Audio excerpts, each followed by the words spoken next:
యమ్మీ యమ్మీ మనకి పావు గంటలో చేసుకోగలిగే రాగిపిండి లడ్డు అండి. చాలా బాగుంటుంది.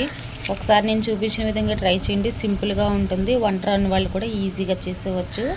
ప్రాసెస్ అయితే చూసేద్దామండి. చాలా బాగుంటుంది లడ్డు. ముందుగా కడాయి పెట్టుకొని 1 స్పూను నెయ్యిని వేసుకోండి.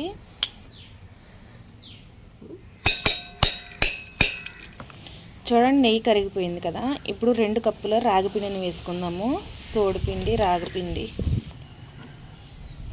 ఇప్పుడు సిమ్లో పెట్టుకొని వేయించుకోండి. నేను గ్యాస్ మీద చేసేవారు సిమ్లో పెట్టుకోండి. నేను కట్టెల పొయ్యి మీద చేస్తున్నాను. సిమ్లో పెట్టుకుని వేయించుకోకపోతే రాగిపిండి మాడిపోతుందని గుర్తుంచుకోండి. పచ్చివాసన పోయి మంచి స్మెల్ వస్తుందండి. అప్పుడు స్టవ్ ఆఫ్ చేసేసుకోండి. రాగిపిండి వేగేలోపు కొబ్బరిని అయితే తురుముకుందాము. చూడండి, పచ్చి కొబ్బరి అయినా పర్వాలేదు, ఎండు కొబ్బరి అయినా పర్వాలేదు, కొబ్బరిని తురుముకుందాం. కొబ్బరిని అయితే ఇలా తురుముకున్నాం కదండి. మీకు తెలియడం కోసం నేను మెజరింగ్ కప్పులో వేసి కొలుస్తున్నాను.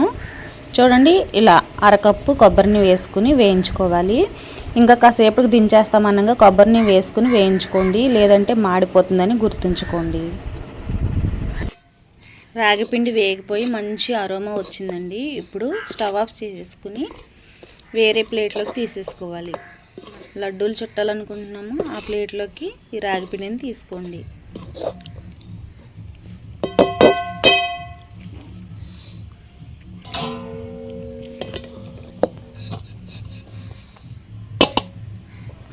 రెండు కప్పుల రాగిపిండికి కప్పు బెల్లం సరిపోతుందండి. నేనైతే బెల్లం పొడిని తీసుకున్నాను. మీరు ఏ బెల్లమైనా తీసుకోవచ్చు. ఇప్పుడు బెల్లాన్ని వేసుకుని 1/2 కప్పు వాటర్ పోసుకోండి. వాటర్ పోసుకుని బెల్లాన్ని కరిగించుకోండి. బెల్లం ఇలా కరిగించుకుంటే సరిపోతుంది, పాకం ఏం అవసరం లేదు. ఇప్పుడు ఇలా కరిగించుకున్న బెల్లం వాటర్ మనం వేరే బౌల్లోకి వడపోసుకోవాలి. రాళ్ళు ఏమైనా ఉంటే, బెడ్లు ఏమైనా ఉంటే వచ్చేస్తాయి. ఇప్పుడైతే బెల్లం వాటర్ని వడపోసుకుందాం.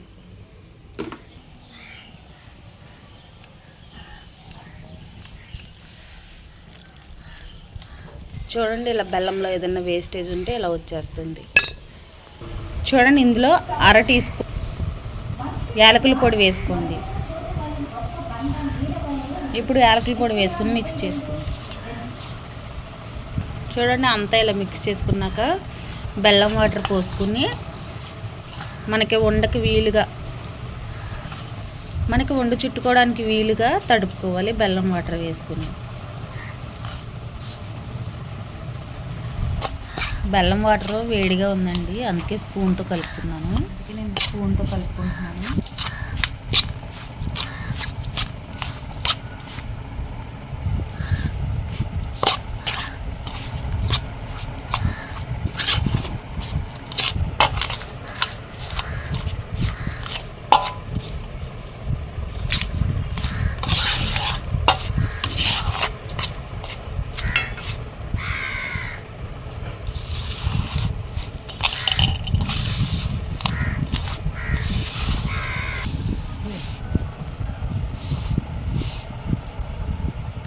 చూడండి, నేను తీసుకున్న బెల్లం నీళ్ళు కరెక్ట్గా సరిపోయినాయి. పిండిలోకి కొంచెం కూడా మిగలలేదండి.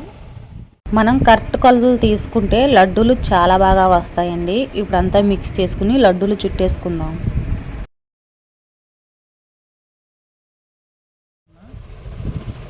మీకు ఏ సైజు కావాలంటే ఆ సైజు లడ్డూలు చుట్టుకోండి.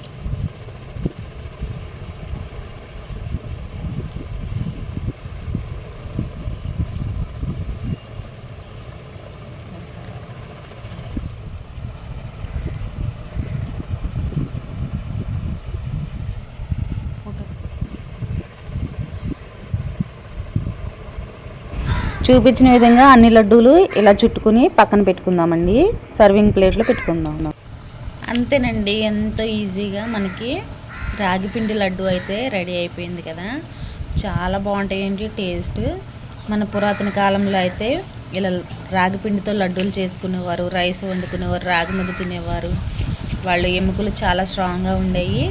మరి ఈ కాలంలో కూడా మన పిల్లలకి అలవాటు చేసుకుంటే వాళ్ళు కూడా స్ట్రాంగ్గా ఉంటారు. అలాగే ఈ లడ్డు మనకి హెల్దీ కూడా. ఈ వీడియో కనుక మీకు నచ్చినట్లయితే లైక్ చేయండి, యూజ్ఫుల్ అనుకుంటే మీ ఫ్రెండ్స్ అండ్ ఫ్యామిలీకి షేర్ చేయండి. Thank you.